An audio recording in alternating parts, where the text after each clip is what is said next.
Mwah, mwah, what up YouTube? I'm back, it's your boy JML, and we have the coolest shootout we've ever done here at JML Recording Studios, the C24, the AKG vintage 1967 C24 that belongs to the studio, versus the brand new and shockingly gorgeous Vanguard Audiolabs V24. Bee's Knees capsules. It is, of course, a tube mic, probably the coolest boutique mic to come out in the last 20 years. And I'm not just saying that because Derek is a friend of mine. This mic is ridiculous. Each mic took him and his team more than 60 hours to put together, not to mention all the R&D. It really is an incredible mic. This video is dedicated to Ken Avant, who just passed away a few weeks ago. Ken Avant, if you may or may not know, started Avantone or Avantone, however you want to say it. Ken and his wife Sue started Avantone in 2003, and he just passed away a few weeks ago. My friend Derek, who runs Vanguard Audiolabs, cut his teeth with Ken, and Ken has been an ambassador of the boutique microphone industry for a very long time. It's a huge loss to the industry, so this video is dedicated to you, Ken. If you would like to see the full 47-minute interview with Derek and I, you can go down to the description, and there's a link in the description to that full-length video. Warning, that video is for super duper microphone nerds. If talking about the 1 microfarad variance in a microphone capsule titillates you, then you might want to check out that video. If that sounds like the kind of thing that'll put you to sleep and steer you away from my channel, please just watch this no fluff video and listen to these incredible recordings. Before you listen to them, I will say that all microphones are source dependent, meaning certain microphones sound completely different on different sources. So what might sound great on a vocal will sound like the worst mic you've ever heard on a drum. Or the greatest guitar cab mic ever sounds terrible on a vocal. And the C24 and the V24 are not immune to this infallible truth of microphone technology. You will notice that these mics sound vastly different from each other in certain scenarios, and then at times I personally can't even tell the difference between the V24 and the C24. And don't forget, Derek did not go out trying to clone the C24 or make a replica. They're doing their own thing. It's supposed to be a slightly different microphone, but my interpretation of the V24 is it is a C24, but he just tried to make it better. So like Derek says, being original is very difficult to do. That's why they don't have a lot of microphones in their lineup, and he has not put out a ton of mics.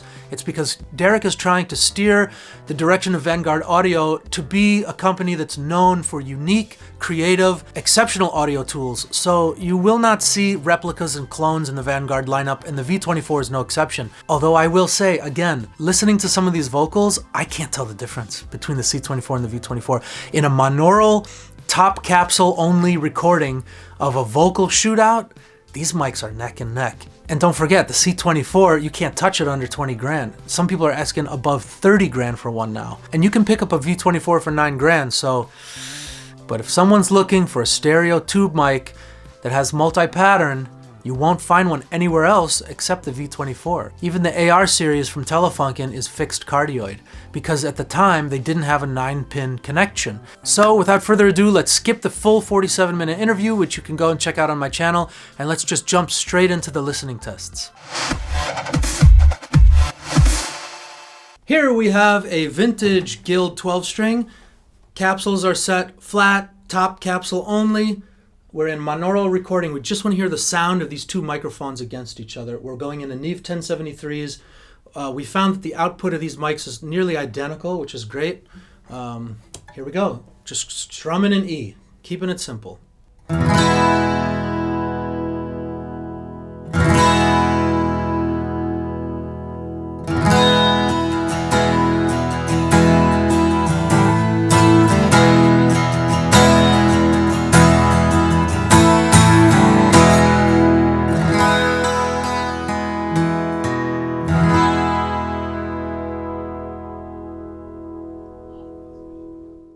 Here we have a vintage Martin D18, classic recording guitar. Again, monaural recording, 2.5 feet back, just strumming an E, keeping it simple.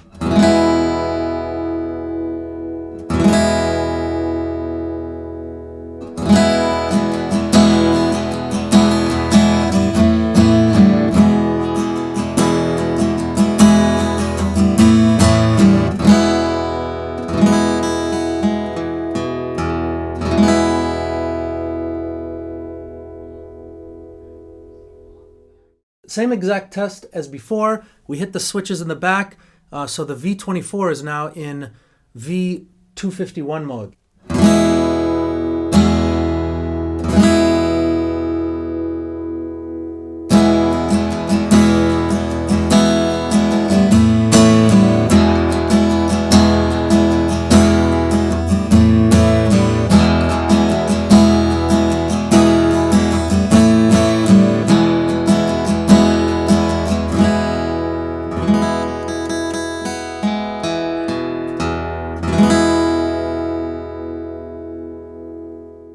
All right, we're back to the vintage Guild. The V24 is in 251 mode.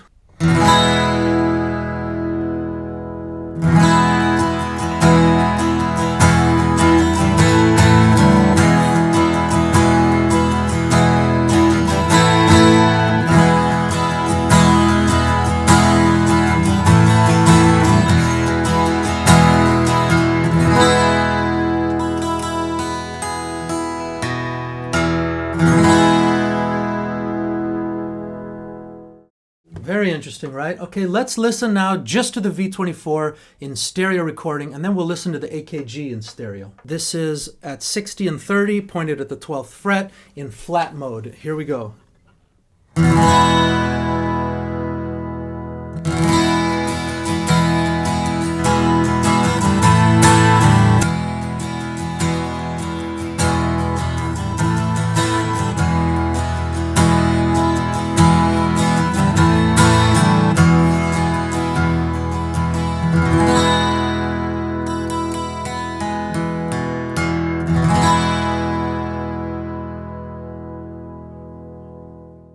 Okay, now let's switch over to 251 mode. Same thing.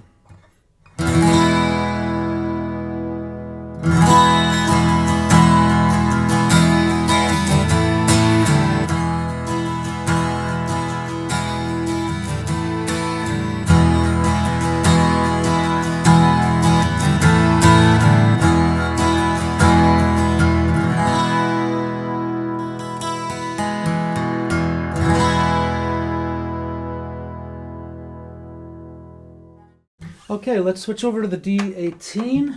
We'll leave it in 251 mode and then switch back to flat.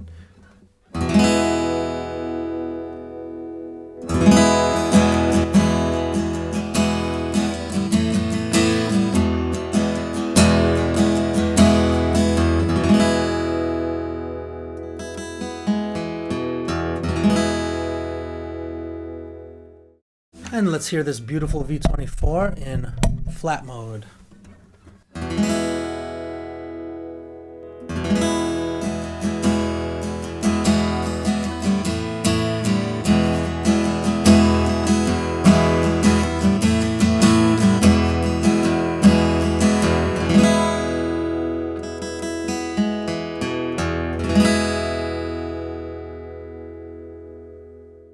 And now let's listen to a stereo recording on the vintage 1967 AKG Mark II.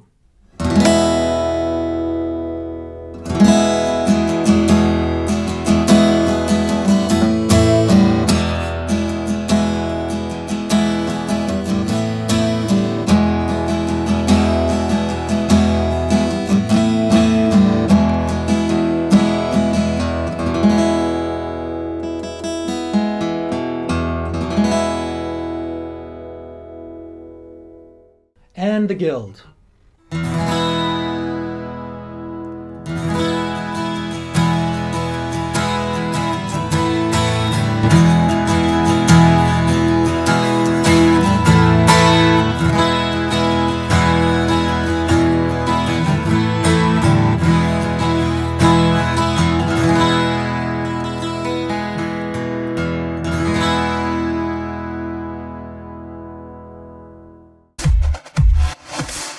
Angels, angels, whoa, whoa, whoa, whoa, ooh,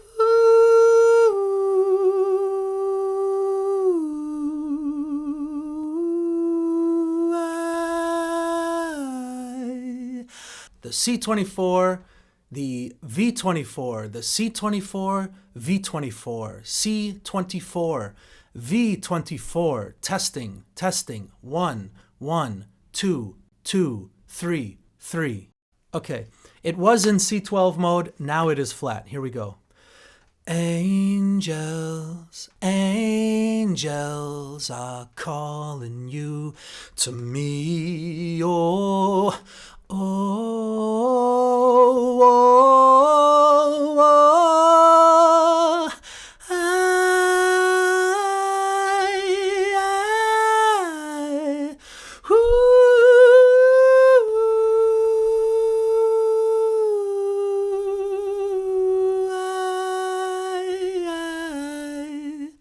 check, 1, 2, 3.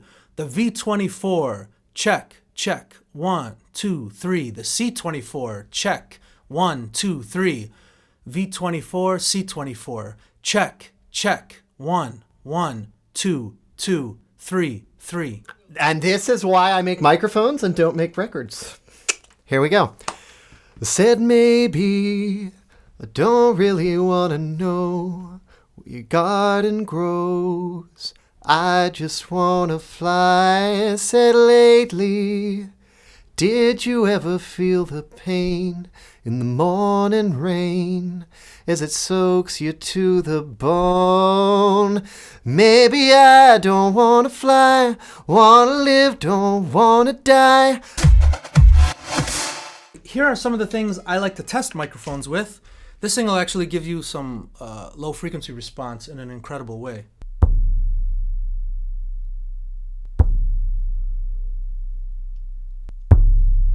It is a koosh ball paddle racket I stole from my 7-year-old. How about my favorite shaker of all time?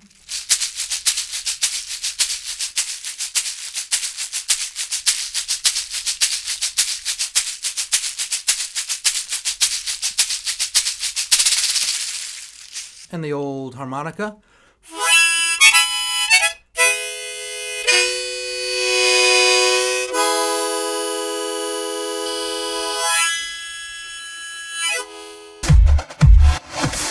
So one thing I do want to talk about a little bit is the low frequency response. On the C12, they use a little tiny transformer, and because of that, they actually artificially rolled off the low end in the circuit. And they did that to prevent the transformer from saturating. Low frequencies can saturate a transformer core quite quickly. So the low end shelves off pretty fast on the C24. Whereas on the V24, we used a bigger core on the Cinemag transformers. Thank you, Dave.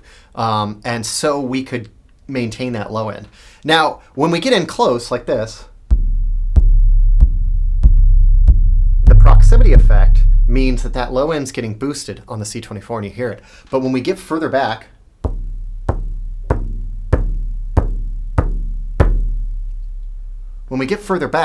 you can see how that proximity effect goes away. So I'm going to get in further away. Hopefully the lens is getting this. I'm going to get really far back, and then we're going to get closer in gradually.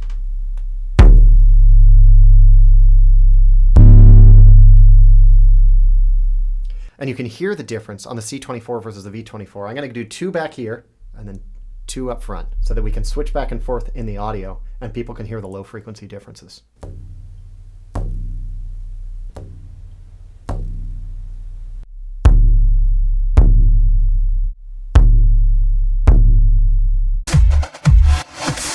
All right, there you go. Let us know in the comments below. As always, which is your favorite? Which do you think will sound better on which source? You can't say one is better than the other, honestly. The V24 is so good that I can see it outperforming the C24 in certain scenarios. I wish I had a grand piano in my studio. That obviously would have been a killer shootout to do with these mics. If this becomes a popular video and you'd like to see these 2 mics over some drums or a grand piano, I'm happy to do it. But for now, I hope this satisfied your daily YouTube fix. We'll see you on the other side of the glass. God bless.